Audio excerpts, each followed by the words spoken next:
ألم تر إلى الذين أوتوا نصيبا من الكتاب يدعون إلى كتاب الله ليحكم بينهم ثم يتولى فريق منهم وهم معرضون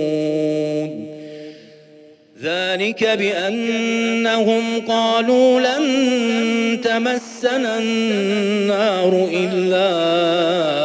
أياما معدودات وغرهم في دينهم ما كانوا يفترون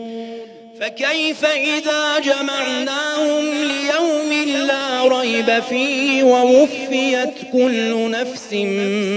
ما كسبت وهم لا يظلمون قل اللهم مالك الملك تؤتي الملك من تشاء وتنزع الملك ممن تشاء وتعز من تشاء وتذل من تشاء بيدك الخير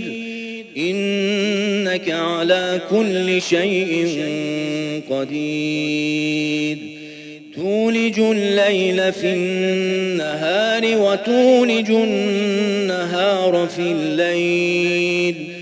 وتخرج الحي من الميت وتخرج الميت من الحي وترزق من تشاء بغير حساب لا يتخذ المؤمنون الكافرين أولياء من دون المؤمنين ومن يفعل ذلك فليس من الله في شيء إلا أن تتقوا منهم تقاه ويحذركم الله نفسه وإلى الله المصير قل إن تخفوا ما في صدوركم أو تبدوه يعلمه الله ويعلم ما في السماوات وما في الأرض